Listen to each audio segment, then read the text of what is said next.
Keeper's Daughter, a reimagining of Cinderella.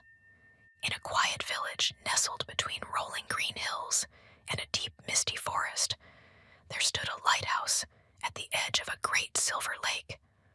The lighthouse had stood for generations, its golden light cutting through the thick fog, guiding travelers who sailed the lake to safe shores. For as long as she could remember, Alara had lived in that lighthouse, tending to its great lantern. Her father, the lantern keeper, had taught her everything about the trade, the careful trimming of the wick, the slow, steady pour of oil, the importance of the light never going out. But when Alara was still young, her father passed away, and everything changed. The arrival of the new family. With no one else to care for her, Alara's stepmother moved into the lighthouse, bringing along her two daughters, Sylvia and Marwen.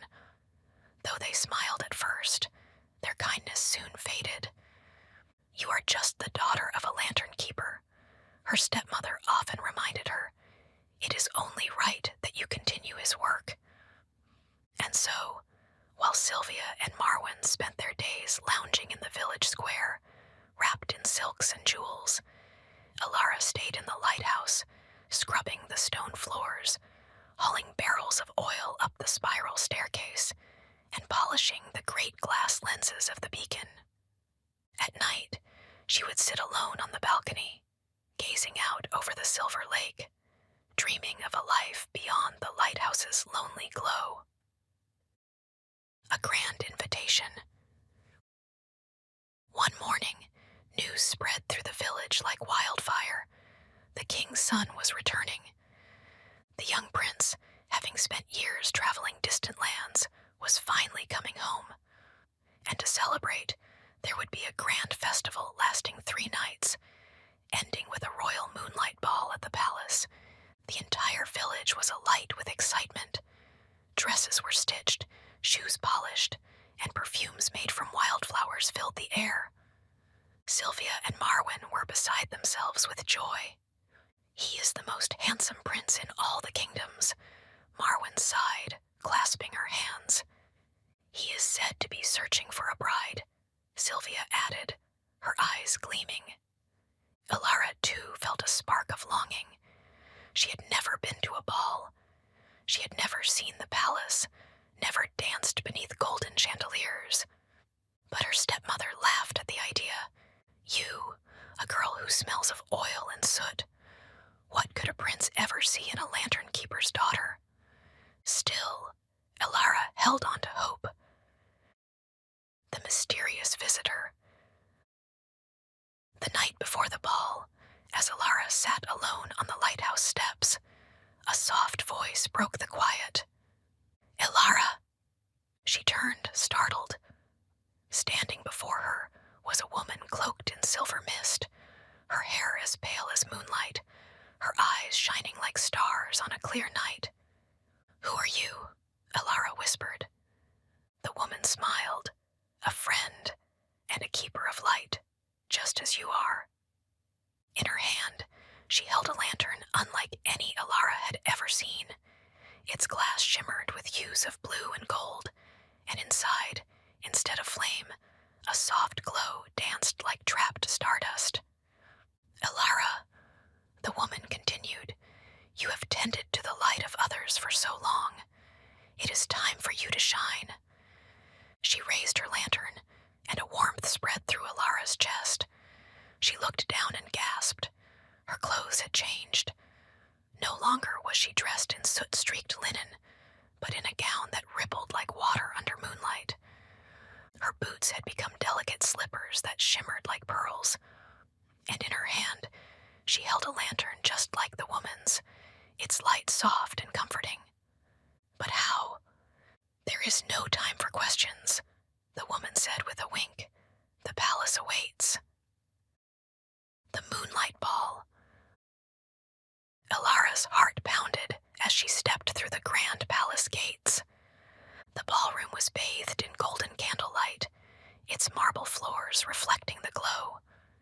Music swirled in the air as lords and ladies twirled in elegant dances.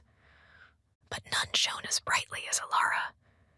The moment she entered, the crowd fell silent, as though a soft breeze had swept through the hall. And standing at the top of the grand staircase was the prince. He had seen many wonders in his travels, great mountains of fire, rivers that glowed in the dark, cities where stars seemed to touch the earth, but never had he seen anyone like her. "May I have this dance?" he asked, offering his hand. Alara hesitated for only a moment before placing her fingers in his. As they danced, a hush settled over the room. The prince looked at her, not with curiosity, but with recognition, as if he had known her in another lifetime. "Who are you?" he whispered. Alara smiled. "A keeper of light." The clock strikes. Time slipped away like sand in an hourglass, and before Alara knew it, the great clock in the tower struck midnight. The magic stirred. Her lantern dimmed. Her gown grew lighter, fainter. "I have to go," she whispered. The prince tightened his hold. "Wait." But before he could stop her, she had slipped through the crowd, down the steps, and out into the cool night. And as she ran, one of her pearl slippers fell onto the palace bridge, catching the moonlight. The search for the keeper of light. The next morning, the prince made a proclamation. Whoever fits the lost slipper shall be his bride. Through every village, through every town, the search began. Sylvia and Marwyn pushed forward when the prince's men arrived at the lighthouse, each desperate to make the slipper fit. But no matter how they twisted and turned, the shoe would not yield. Then, just as the guards turned to leave, a voice called softly from the stairway, "May I try?" The room fell silent as Alara stepped forward, her soot-stained dress replaced with the soft glow of memory. The moment she slid her foot into the slipper, the prince knew. "It's you," he murmured, and when she raised her lantern once more, its light shining steady and true, he understood. She was the one he had been searching for all along. Happily ever after. Alara left the lighthouse that day, but she never left her duty as a keeper of light. She and the prince ruled with wisdom and kindness, and at night she filled the palace with lanterns so that no traveler, no wanderer, and no lost soul would ever be left in darkness. And sometimes, when the mist rolled in from the lake, she would visit the lighthouse, standing on the balcony, watching the glow of her old beacon, knowing that every light, no matter how small, has the power to guide someone home. The River and the Wind, a reimagining of The Tortoise and the Hare, deep in the heart of an ancient valley where golden fields stretched as far as the eye could see and quiet rivers wound like silver ribbons, there lived two unlikely neighbors, Zephyr, the wind, and Moss, the river. Zephyr was swift and restless, forever dancing across the fields, rustling leaves, and playfully stirring the clouds. He prided himself on his speed, boasting to the birds that even the fastest among them could not keep up. Moss, on the other hand, was slow and steady. The river did not rush, nor did it chase the clouds. It simply moved, carving its way through valleys and meadows, knowing that in time it would reach the great ocean. One golden afternoon, Zephyr, feeling particularly full of himself, swirled down to the river's edge with a chuckle. "Moss," he called, his voice carrying through the valley, "you are the slowest thing in all the land. Even the grass sways faster than you move." The river rippled gently, unbothered. "Perhaps," he said, "but I always reach where I am meant to go." Zephyr laughed, circling above the water. "Shall we test that?" he teased. "A race, to the mountain's peak and back. I will be there and home again before you even leave this valley. The valley creatures, foxes, deer, and even the whispering trees, paused to listen. A race between the wind and the river. Surely it was no contest. And yet, Moss gave a slow, knowing nod. Very well, he said. Let's race. The race begins. The following morning, as the first light of dawn crept over the hills, the creatures gathered to watch. The old oak tree, keeper of the valley's wisdom, stood tall as the judge. At my word, the tree rumbled, you shall begin. Zephyr swirled in eager circles, barely able to contain himself. Moss remained still, reflecting the sky above in his slow-moving surface. Go. Zephyr shot forward like a silver streak, soaring up the mountain path in an instant. The grasses bent beneath him, the leaves shuddered, and the valley exhaled at his passing. Moss, meanwhile, did what he had always done. He flowed. Slowly, patiently, he wound his way along the valley floor, carving through the land as he had for centuries. The wind's triumph, or so it seemed. It was no contest. Within moments, Zephyr had reached the mountain's peak.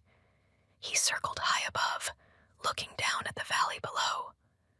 The race is already won, he laughed. Why should I hurry back? So he lingered, playing among the clouds, teasing the birds, stirring the trees for his own amusement. Hours passed. He chased the golden light of morning as it stretched over the land. He played in the cool mountain air, and in his confidence, he did not notice how the sun began to dip lower in the sky. I suppose I should finish the race, he mused at last. With a gust of wind, he turned back toward the valley.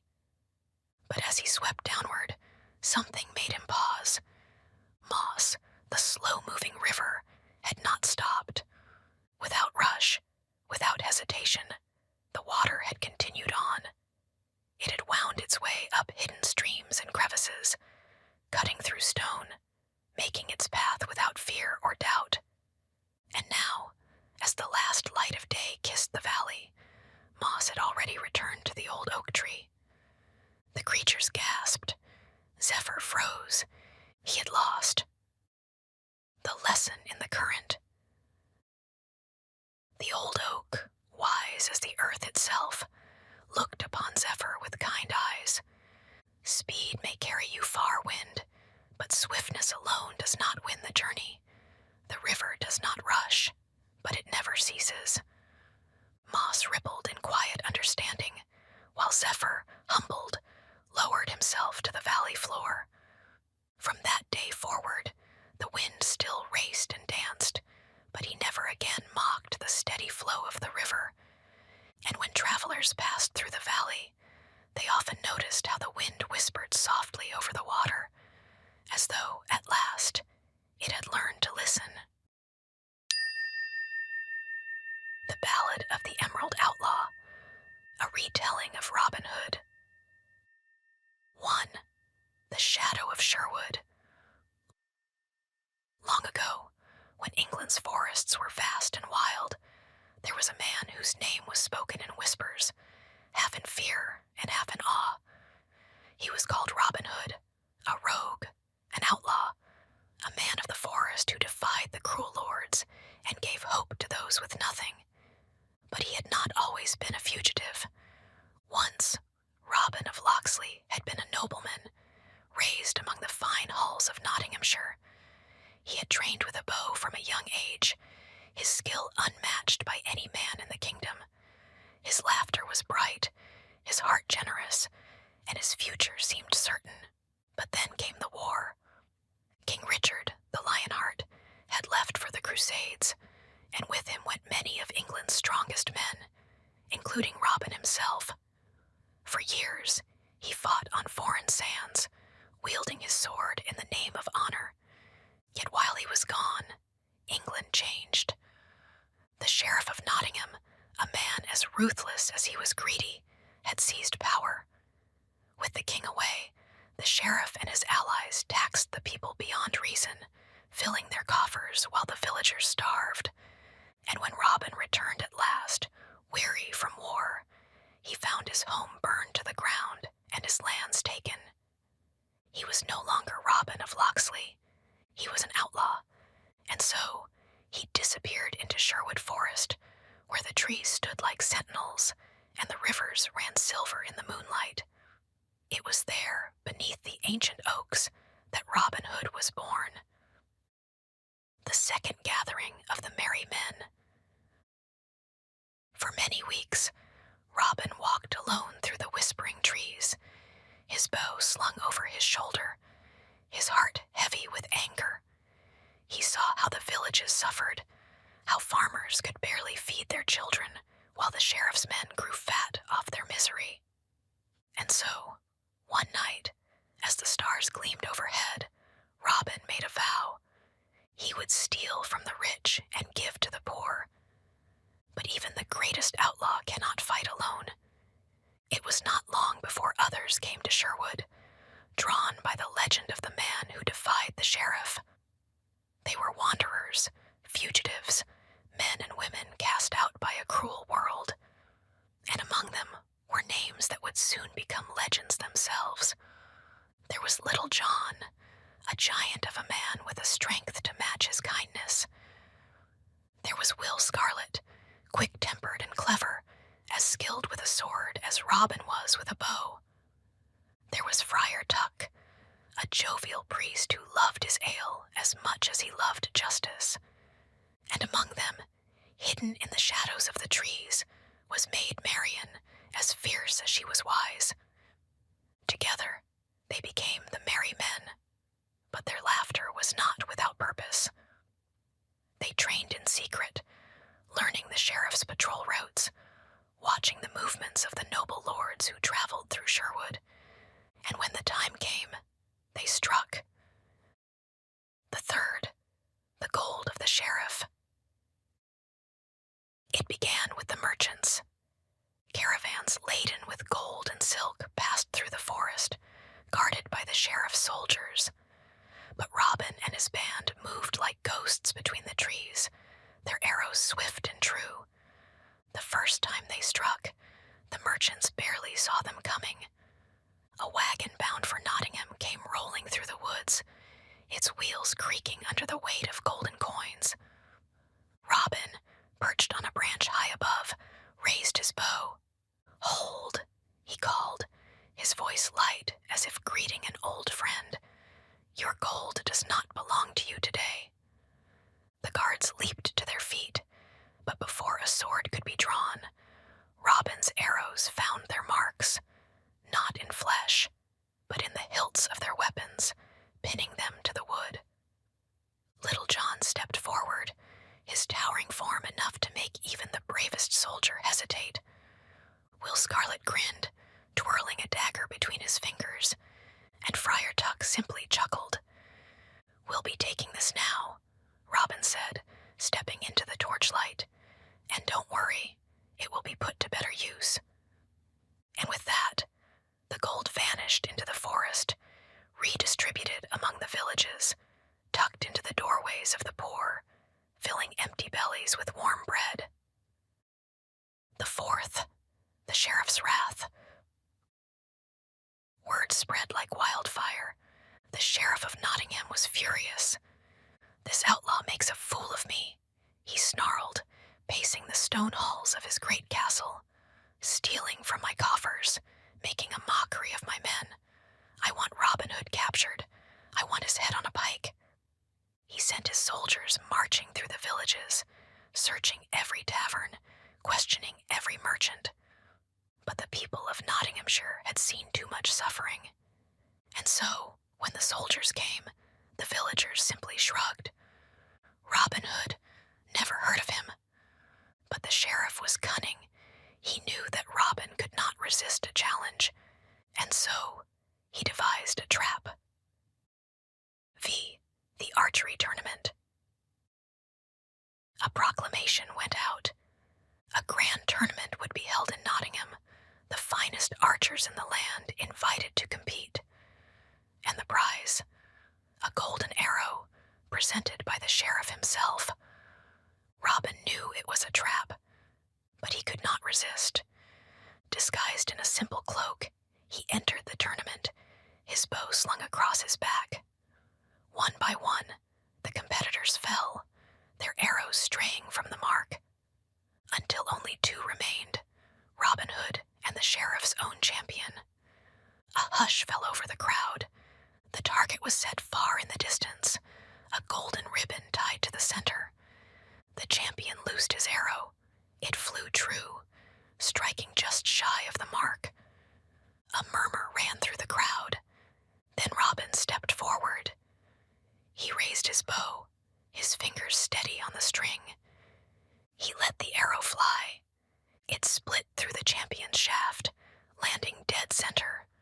For a moment, there was silence. Then the crowd erupted in cheers, but the sheriff only smiled. "That man," he said, rising from his seat, "is none other than Robin Hood. Seize him." Guards swarmed. Robin leapt onto the wooden railing, twisting away from grasping hands. He vaulted over a cart, rolled beneath a swinging sword, and whistled. From the trees, the merry men struck. Arrows rained down. Smoke filled the square. Horses reared in panic. And when the chaos cleared, Robin Hood was gone. 6th, the return of the king. For many years, the battle between Robin Hood and the sheriff continued. Time and again, the outlaw eluded capture. Time and again, the people of Nottingham grew bolder, laughing in the face of tyranny. But one day, a trumpet sounded across the land. King Richard had returned. When he heard of the sheriff's cruelty, of the man who had taken from the rich to feed the poor, he rode to Nottingham himself. Before the entire city, he pardoned Robin Hood and banished the sheriff. Cheers rang through the streets, bells tolled from the church towers, and the merry men stood together, watching justice return at last. 7. The legend lives on. Robin Hood did not take a castle or claim a throne. He remained in Sherwood, watching over the land he had fought for. And though the years passed, and kings came and went, the legend of the Emerald Outlaw never faded. For as long as there was injustice, as long as the powerful sought to take from the weak, people whispered his name. Some say that on quiet nights, when the wind stirs the leaves, you can still hear the twang of a bowstring in Sherwood Forest. And if you listen closely, you might just hear the laughter of Robin Hood himself. The Legend of King Arthur and the Knights of the Round Table. 1. The Sword in the Stone. In the ancient kingdom of Britain, long before the land was ruled by great castles and mighty kings, a prophecy whispered through the wind. The one who draws the sword from the stone shall be king. For years, the kingdom had no ruler. Chaos spread, lords quarreled, and the people suffered. Then, one winter's morning, in the courtyard of the great cathedral, a mysterious stone appeared. Embedded in its heart was a magnificent sword, its blade gleaming silver, its hilt engraved with the words, "Whoever pulls this sword from the stone is the rightful king of Britain." Many tried, strong knights, noble lords, even mighty warriors from distant lands, all failed. But among them was a boy named Arthur. He was not a knight. He was not a lord. He was a humble squire, raised by Sir Ector, a nobleman, and trained alongside his foster brother, Sir Kay. One fateful day, Arthur and Sir Kay traveled to the great tournament in London. When Kay realized he had left his sword behind, Arthur, eager to help, ran through the streets, searching for one. That was when he saw it, the sword in the stone. Thinking nothing of it, Arthur grasped the hilt with both hands. The moment his fingers touched the blade, a wind stirred through the courtyard. The air hummed, the stone trembled, and with a quiet, effortless pull, the sword slid free. The city fell silent. Then a whisper spread through the crowd. The boy has drawn the sword. Arthur held the blade, stunned. It felt right in his hands, as if it had been waiting for him.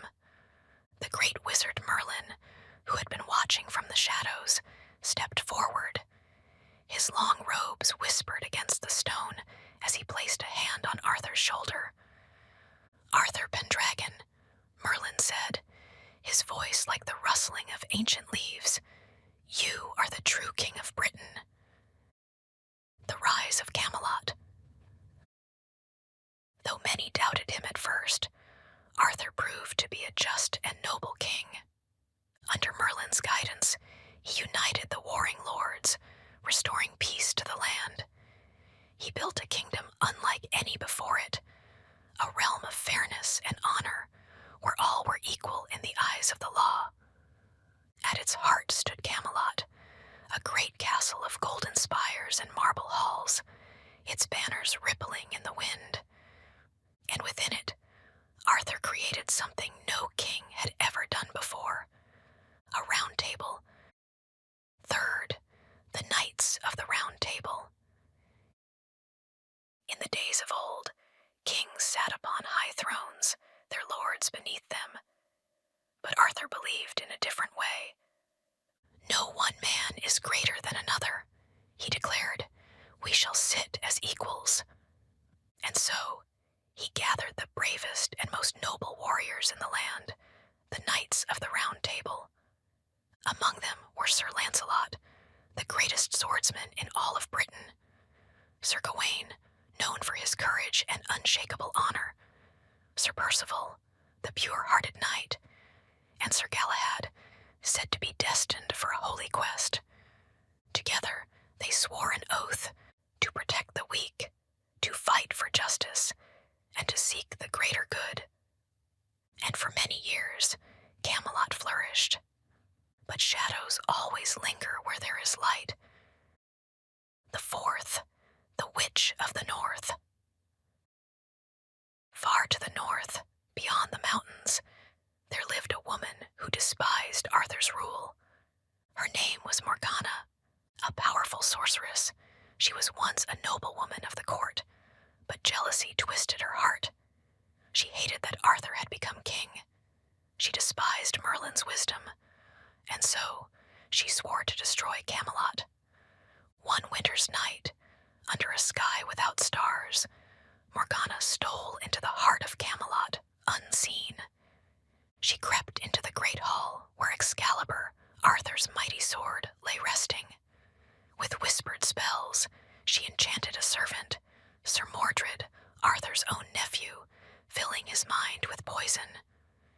"You should be king," she told him. "Arthur has taken what should be yours." Slowly, she planted the seed of betrayal. 6. The Quest for the Holy Grail. As darkness grew in the kingdom, the knights heard whispers of a relic of great power. The Holy Grail, a cup said to hold divine power. The Grail was hidden somewhere beyond the mortal world. Sir Galahad, pure of heart, took up the quest, vanishing into the misty lands beyond Britain. For many years, the knights searched. One by one, they returned, weary, their swords dulled, their spirits heavy. But Galahad did not return. It is said that he found the Grail, and upon drinking from it, was carried beyond this world, into the realm of the divine. But without him, Camelot weakened. 6. The Fall of Camelot. While Arthur and his knights were away, Morgana struck. Sir Mordred, now fully under her spell, declared himself ruler of Britain. When Arthur returned, battle was inevitable. The field knights fought against Mordred's army. It was there, on the battlefield, that Arthur met his final foe. Mordred's blade pierced his side, and though Arthur struck his traitorous nephew down, he knew his time had come. His knights gathered around him, their armor bloodied, their faces heavy with grief. "Take me to Avalon," Arthur whispered. 7. The once and future king. The knights carried Arthur to the shore, where a mystical boat awaited. The waters shimmered like silver, and standing upon the deck were 3 women dressed in robes of white, the sisters of Avalon. "Rest, King Arthur," they said. "You are not dead, but sleeping." And with that, they bore him away, beyond the mists, into the land where no man grows old. It is said that Arthur will return one day, when Britain needs him most. And even now, when the wind stirs the leaves, when the moon glows over the hills, there are those who say, "King Arthur still sleeps, waiting for the day he shall rise again." Beauty and the Beast, a retelling. Chapter 1. The Merchant and His Daughters. Once upon a time, in a prosperous city by the sea, there lived a wealthy merchant with his 3 daughters. His eldest daughters, Genevieve and Eleanor, were proud and vain, always seeking riches and fine gowns, while his youngest daughter, Isabel, whom everyone called Beauty, was kind and gentle.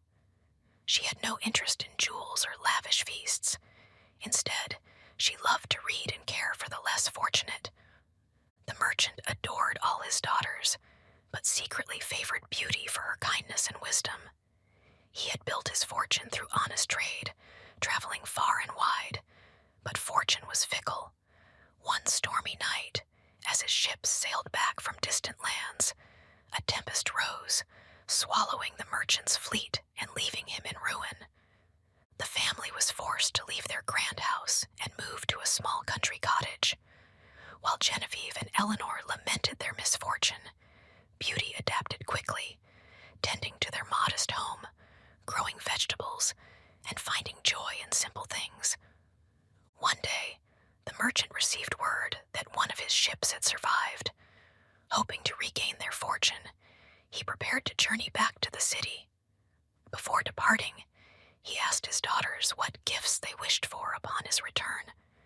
"Bring me a golden necklace set with rubies," Genevieve demanded. "Silk dresses and embroidered slippers," Eleanor insisted. But Beauty, smiling gently, replied, "Father, just bring me a single rose, for no flower is more beautiful than one given with love." The merchant kissed his daughters and set off, unaware of the fate that awaited him. Chapter 2. The Mysterious Castle. The merchant arrived in the city, only to find his ship plundered and his goods taken. Devastated, he set off home, traveling through the forest as night fell. A terrible snowstorm began, and he lost his way.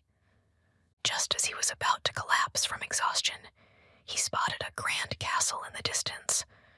The gates opened on their own, inviting him inside. The halls were adorned with golden candelabras, roaring fireplaces, and tables laden with food. Despite the strangeness, the merchant gratefully accepted the silent hospitality, feasting before falling into a warm bed. In the morning, he prepared to leave, but remembered Beauty's wish. In the castle garden, he found rows of roses in full bloom despite the winter. As he plucked one, a ferocious roar echoed through the air. A towering figure emerged from the shadows. A beast with the body of a lion, the horns of a ram, and the eyes of a man. "You dare steal from me," the beast thundered. "For this crime, you must pay with your life." The merchant fell to his knees. "Forgive me, my lord. I took only a rose for my daughter, Beauty. She asked for nothing else." The beast fell silent, as if pondering. but only if one of your daughters willingly takes your place. Tears filled the merchant's eyes. How could he ask such a thing of his children? Yet the beast would not relent. The merchant rode home with a heavy heart, dreading what lay ahead. Chapter 3. Beauty's Sacrifice. When the merchant arrived and shared his tale, Genevieve and Eleanor wept, cursing Beauty for her request. But Beauty, understanding that her father's life was at stake, resolved to go. "I will take your place, father," she said firmly. "No," the merchant cried. "I will not let you suffer because of my mistake." "It is not your mistake," Beauty reassured him, "and I believe the beast will not harm me." Despite his protests, Beauty set off the next morning, arriving at the castle where the beast awaited. He led her inside, his movements graceful despite his monstrous form. "You will live here," he rumbled. "You may go where you please, but you must join me for supper each night." Beauty nodded, determined to face her fate with courage. Chapter 4. The Castle's Enchantment. At first, Beauty was afraid, but as days turned to weeks, she discovered wonders within the castle. Invisible servants prepared delicious meals, and the library held books that whispered their stories aloud. The gardens bloomed in every season, untouched by time. Each evening, the beast would join her at supper, speaking in a voice that trembled with longing. Despite his fearsome appearance, he treated her with kindness. Beauty soon realized that he was not cruel, only lonely. One evening, he surprised her by asking, "Will you marry me?" Beauty hesitated. Though she no longer feared him, she did not love him. "You are my dearest friend, but I cannot marry you."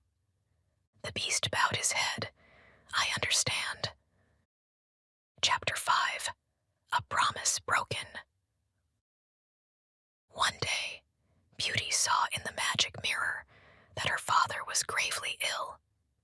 Stricken with worry, she begged the beast to let her visit him. "I will grant you 7 days," the beast said, "but you must promise to return." Beauty agreed and was magically transported home. Seeing her father, weak and feverish, she wept and nursed him back to health. Genevieve and Eleanor, envious of Beauty's fine clothes and happiness, devised a plan. "Stay longer than 7 days," they urged. "See if this beast truly loves you." Beauty, torn between duty and love for her father, hesitated. Days passed, and on the 7th night, she dreamed of the beast lying in the garden, his body fading away. Heart-pounding, she realized the truth. She loved him. Chapter 6. Love's Power. Beauty rushed back to the castle, calling for the beast. She found him near the roses, barely breathing. "Oh, beast, I have returned. Do not leave me," she sobbed. His eyes fluttered open. "Beauty, you came back." Tears fell as she whispered, "I love you.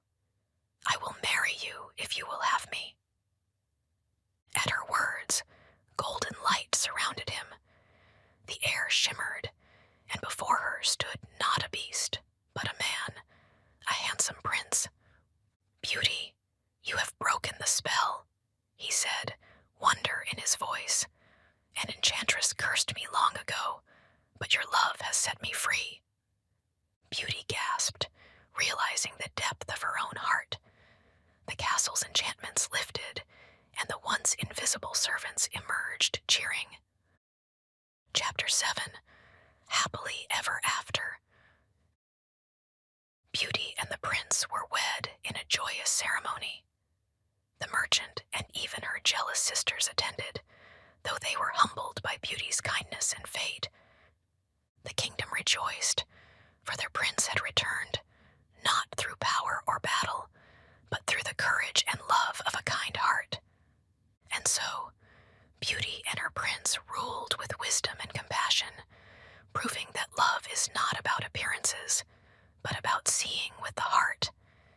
They lived happily ever after. The Boy Who Cried Wolf, a retelling. Chapter 1. The Restless Shepherd. In a small, picturesque village nestled between rolling green hills and a dense forest, a young boy named Elias lived with his family. Elias was tasked with an important duty, guarding the village's flock of sheep. Every morning, he would lead them to the pasture at the edge of the woods, where they would graze under his watchful eye. But Elias was restless. He was full of energy and curiosity, and the monotonous life of a shepherd bored him. Watching sheep all day, every day, with no one to talk to except the occasional passerby, made his days feel unbearably long. He longed for excitement, for something, anything, to break the routine. Chapter 2. The First Lie. One afternoon, Elias leaned against an old oak tree, chewing on a blade of grass, his mind wandering. He had seen how the village bustled with life and chatter, how the elders told stories in the town square, how the children played games. But here he was, alone with a flock of sheep who only ever responded with blank stares or the occasional bleat. Suddenly, an idea struck him. What if he could make something happen? What if he could bring the villagers to him? A mischievous smile spread across his face as he stood up, cupped his hands around his mouth, and yelled, "Wolf! Wolf! Help! There's a wolf attacking the sheep." Within moments, the village erupted into action. Farmers dropped their tools, shopkeepers abandoned their wares, and elders rushed from their seats. They grabbed sticks, pitchforks, and anything they could find before racing up the hill to Elias's aid. When they arrived, breathless and concerned, they found Elias laughing, doubling over at their frantic expressions. "There's no wolf," he said between chuckles. "I just wanted to see if you'd come." The villagers frowned and murmured among themselves. Some scolded Elias, reminding him that their work was important, while others simply shook their heads in disappointment before returning to the village. "This is serious, boy," one elder warned. "Do not cry wolf if there is no danger." Elias nodded, feigning remorse, but inside he felt a thrill. It had worked. He had turned a dull afternoon into an amusing one. Chapter 3. The Second Trick. Days passed, but the memory of his prank lingered. The thrill of seeing the villagers react had given him something to look forward to, and he began to crave that excitement again. One late afternoon, as the golden sun cast long shadows over the meadow, Elias found himself itching for another distraction. Smirking, he leapt onto a large rock and cried out once more, "Wolf! Wolf! It's back! Hurry!" Again, the villagers came running. Some were slower this time, more hesitant, but they still arrived with weapons and determination. When they found no wolf, only a grinning Elias, their frustration boiled over. "Foolish boy," shouted a burly blacksmith. "We left our work for nothing." "You waste our time," a woman scolded. Even Elias's father, a quiet and patient man, shook his head. "Lying will only lead to trouble, Elias. Remember that." But Elias shrugged off their anger. It was just a harmless joke after all. Chapter 4. The Real Danger. A week later, the day began like any other. The sun was high, the sky clear, and Elias led his flock to the pasture. He stretched out on the soft grass, idly tossing pebbles and humming a tune. Then, a rustling sound caught his attention. At first, he ignored it, assuming it was just the wind moving through the bushes. But then he saw it, a pair of glowing eyes peering at him from the tree line. A wolf, a real wolf, its sleek gray body moving stealthily through the tall grass, its hungry eyes eyes locked onto the sheep. Elias's heart pounded. His breath caught in his throat. He leapt to his feet, cupped his hands around his mouth, and screamed, "Wolf! Wolf! Help!" But this time, no one came. He cried out again, desperation rising in his voice. "Please, it's real this time. Help!" Yet the village remained still. The blacksmith continued hammering. The shopkeepers continued their work, and the elders simply shook their heads. "He won't fool us again," they muttered.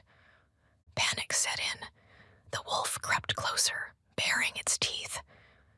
Elias grabbed a stick, waving it frantically, but the wolf was undeterred. It lunged toward the nearest sheep, sinking its teeth into the helpless creature. The rest of the flock scattered in terror. Elias fought back, throwing stones, shouting, doing everything he could, but he was no match for the beast. One by one, the sheep fell, and only when the wolf had taken its fill did it retreat into the woods. Elias fell to his knees, trembling. He had never felt such fear, such helplessness. His prank had cost him dearly. Chapter 5. The Consequences. By the time Elias stumbled back to the village, his face was pale, his eyes filled with unshed tears. The villagers looked up, saw his empty hands, and frowned. "The wolf came," Elias whispered, his voice hoarse. No one came to help. A heavy silence fell over the crowd. The blacksmith sighed. "You lied too many times, boy. We couldn't trust you." Elias's father stepped forward and placed a hand on his son's shoulder. "Trust is hard to earn, Elias, but it's even harder to rebuild once broken." Elias lowered his head. He had thought his tricks were harmless fun, but now he understood their true weight. Chapter 6. A Lesson Learned. From that day on, Elias was changed. He never lied again, no matter how small the matter. He worked tirelessly to regain the villagers' trust, taking on extra chores, helping wherever he could, and ensuring that he never let deception touch his lips again. Though it took time, the villagers eventually forgave him. But the lesson remained in his heart forever. A lie may bring momentary amusement, but the truth is what truly matters. And never again did Elias cry wolf unless the danger was real. The Tale of Aladdin and the Magic Lamp. 1. The Streets of Agrabah. Once upon a time, in the grand city of Agrabah, where the golden domes shone beneath the desert sun and the marketplace hummed with life, there lived a young man named Aladdin. He was clever, quick-witted, and full of dreams, yet he was also poor, spending his days navigating the bustling streets in search of food or opportunity. Aladdin's mother, a kind and hard-working woman, often worried about his future. "One day, my son, you must find your purpose," she would say. But Aladdin, with a carefree smile, only laughed. Why worry about tomorrow when today holds so much adventure?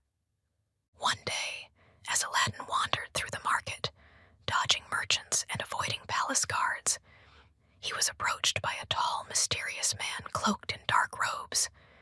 His eyes gleamed like polished stones. "You, boy," the stranger called. "You look strong and capable. Would you like to earn a fortune?" Aladdin, intrigued, nodded cautiously. "I seek something hidden in the desert, a treasure beyond your imagination. But only you can retrieve it for me," the man said. "Come, and I shall reward you handsomely." Little did Aladdin know, the stranger was no mere traveler. He was a sorcerer, seeking a powerful secret buried deep within the earth. The second, the Cave of Wonders. The sorcerer led Aladdin beyond the city walls, into the vast desert where the sands stretched endlessly. After many hours of walking, They arrived at a desolate valley where a large ancient rock stood alone. The sorcerer muttered incantations, and before Aladdin's eyes, the rock split apart, revealing a dark passage leading underground. "This is the Cave of Wonders," the sorcerer said. "Inside, you will find great riches, but above all, you must bring me an old lamp that lies deep within." Aladdin hesitated, but the promise of riches was too great. Taking a deep breath, he stepped into the cavern. Inside, the cave glittered with jewels the size of eggs and golden coins piled high as mountains. Strange, glowing plants illuminated the cavern, and enchanted creatures flitted through the shadows. But Aladdin did not stop for the riches. He made his way to a pedestal in the heart of the cave, where an ancient lamp rested beneath layers of dust.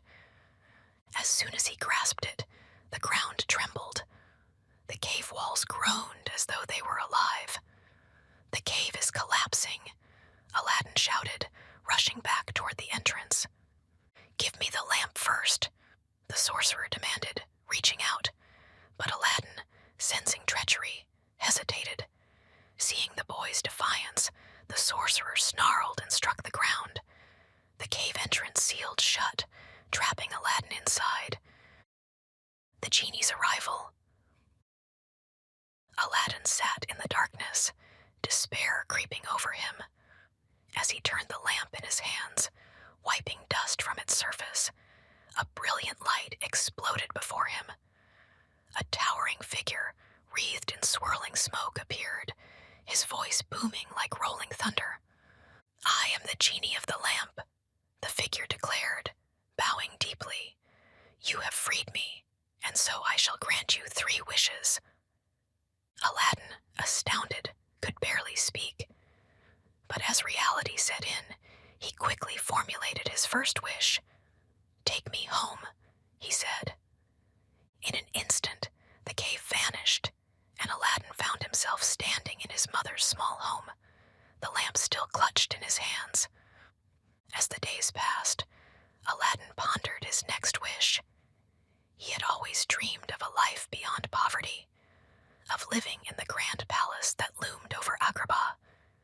But more than anything, he longed to meet the Princess of Agrabah, whose beauty and kindness were whispered about in the market. And so, with excitement in his heart, Aladdin turned to the genie. "For my second wish," he said, "make me a prince." The fourth, the prince's arrival. With a wave of his massive hands, the genie transformed Aladdin's simple clothes into robes of the finest silk, embroidered with gold. A procession of elephants and camels, laden with treasures, appeared at his door. His mother gasped in wonder as Aladdin's rags became those of a royal prince. Mounted on a magnificent white steed, Aladdin rode toward the palace gates, where he announced himself as Prince Ali. The people of Agrabah gathered in awe, marveling at the spectacle. Within the palace, Princess Jasmine watched from her balcony. She had always longed for something beyond the palace walls, for a love that was real and not arranged. And so, when she met the mysterious Prince Ali, she saw not just wealth, but a spark of adventure in his eyes. The two spent many evenings together, walking in the palace gardens, talking beneath the moonlight. Aladdin, though nervous, found he could truly be himself around her. Jasmine, in turn, found herself drawn to the young prince's warmth and laughter. But in the shadows, the sorcerer had not forgotten. The sorcerer's revenge. Disguised as a merchant, the sorcerer crept into Aladdin's home while he slept. Recognizing the lamp immediately, he stole it and summoned the genie for himself. "Genie, I am your master now," the sorcerer declared, "and for my first wish, I command you to make me Sultan of Agrabah." The genie had no choice but to obey. A dark storm rolled over the city, and the palace trembled. sorcerer seized the throne, casting the rightful sultan into the dungeons and exiling Aladdin to the desert. Lost in the endless sands, Aladdin felt despair, but he refused to give up. He remembered Jasmine's courage, the lessons he had learned on the streets, and the strength he had always carried within him. And so, with nothing but his wit and determination, he set out to reclaim what was his. Sixth, the final battle. Returning to the city in secret, Aladdin infiltrated the palace and confronted the sorcerer. "Your reign ends now," he declared. The sorcerer laughed. "You are nothing without the genie." But Aladdin was clever. He tricked the sorcerer into boasting about his power. "If you are truly the most powerful being, prove it. Transform into a genie yourself." Blinded by arrogance, the sorcerer agreed. The moment he changed, Aladdin seized the sorcerer's new lamp and sealed him inside, trapping him forever. The genie, free once more, restored Agrabah to its former glory. The rightful sultan was reinstated, and peace returned. For his final wish, Aladdin turned to the genie and said, "I wish for your freedom." The genie, shocked, felt the golden cuffs around his wrists vanish. "I am free," he whispered in awe. "Thank you, Aladdin." 7. Happily ever after. With the sorcerer gone and the city safe, Aladdin revealed his true self to Jasmine. Though he was no prince, Jasmine loved him for who he truly was. The Sultan, seeing the strength and heart in Aladdin, gave them his blessing. The city celebrated, and as the stars shone over Agrabah, Aladdin and Jasmine stepped onto a magic carpet, soaring into the night toward their new adventure. And so, with love, courage, and the wisdom to see beyond riches, they lived happily ever after. The CEO's New Tech, a modern tale inspired by the Emperor's new clothes. In the sprawling metropolis of Silicon Valley, where skyscrapers gleamed like mirrors reflecting the aspirations of 1,000 ambitious minds, there lived a man named Victor Veritas. He was not a king, nor an emperor, but his power was undeniable. Victor was the CEO of Veritech, a tech company that promised the future before the present had caught up. Victor prided himself on being a visionary, a man who could see the shape of things to come before others even knew what they were looking at. Investors hung on his every word. Employees worked tirelessly under his ambitious dreams, and the world watched him with fascination. He was, after all, the one who had predicted AI would replace human thought, that virtual worlds would become more real than reality, and that the next great technological breakthrough would change humanity forever. But there was a problem. Victor's company had not actually produced anything groundbreaking in years. The competition was closing in. His investors were growing restless, and the once buzzing office spaces of Veritech were now filled with whispers of doubt. One day, just when Victor was wondering how to maintain his illusion of brilliance, 2 developers arrived at his office. They claimed to have created the most advanced AI ever conceived. The promise of something unbelievable. The 2 developers, Oliver and Felix, were charismatic and spoke with an air of undeniable confidence.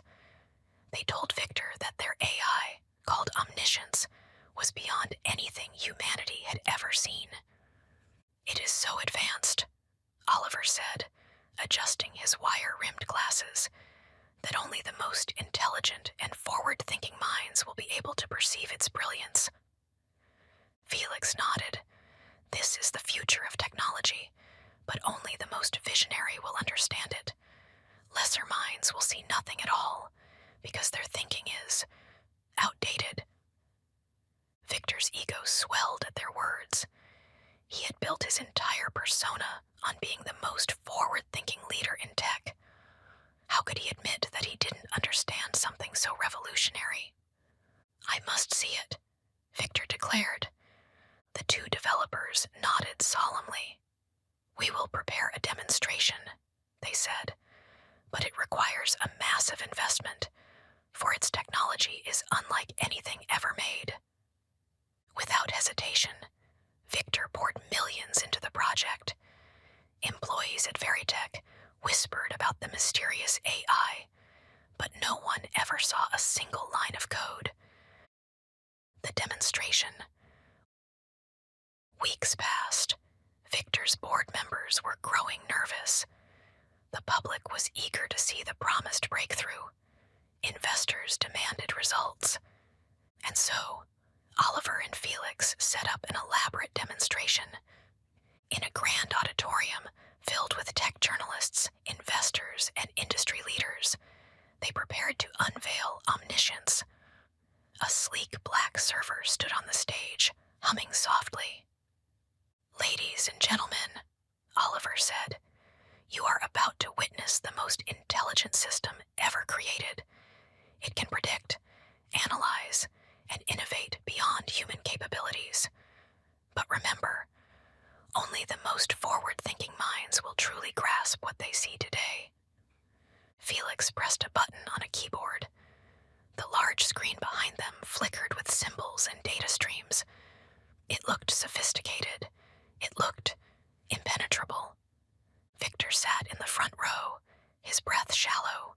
He waited, and yet nothing seemed to happen. The screen showed swirling patterns, streams of code flowing like rivers of light, but there was no voice, no output, no clear interaction. Was this really an AI? Was it even on? A few engineers in the crowd squinted. Some raised their eyebrows. Others nodded, not wanting to appear ignorant. Victor, feeling the weight of expectations, stood up. He clapped his hands together and declared, "This is extraordinary." The room followed suit. Applause erupted. Investors leaned forward, murmuring about how groundbreaking this must be. They couldn't quite explain it, but surely, if Victor saw it, it had to be real. The silence of doubt. In the days that followed, the hype grew to a fever pitch. Tech articles praised omniscience as the future of AI. Veritech's stock soared, but inside the company, whispers turned into questions. Developers who had tried to inspect the system found nothing. There was no AI, no machine learning, no actual code beyond what appeared to be a decorative interface. And yet, no one wanted to be the one to say it. "If I don't see it," one engineer thought, "maybe I'm just not smart enough to understand it." "If Victor believes in it," a board member mused, "then it must be true. If everyone else sees it, I won't be the fool who says I don't." And so, the illusion continued. The voice of reason. It wasn't until the company's youngest intern, a bright but quiet girl named Lily, that the truth was spoken. At a company-wide meeting, Victor once again boasted about omniscience, showing off more streams of meaningless data. Lily, barely 20 and fresh out of college, frowned. "But it's not doing anything," she said. The room went silent. Victor froze. The executives glanced at one another. The investors stopped taking notes. Felix and Oliver paled. "What do you mean?" Victor asked, forcing a smile. Lily shrugged. "I mean, there's no AI. There's no output, no predictions, no calculations. It's just a screensaver, basically." A ripple of unease spread through the room. A few nodded, realizing they had been pretending to understand something that wasn't there at all. Victor's face turned red. He opened his mouth to counter her, to insist that only the most intelligent could grasp the technology, but he saw it in their eyes. They knew, and at that moment, he realized he had been fooled. The aftermath. The scandal broke within hours. News outlets exposed the truth. Omniscience was a fraud. Veritech's stock plummeted. Oliver and Felix vanished before they could be held accountable. Victor, once the golden child of Silicon Valley, became the subject of ridicule. Memes flooded the internet. Investors abandoned him. The illusion had shattered. As for Lily, she was offered jobs from companies that valued honesty over hype. And as she left the Veritech building for the last time, she smiled, knowing she had simply spoken the truth.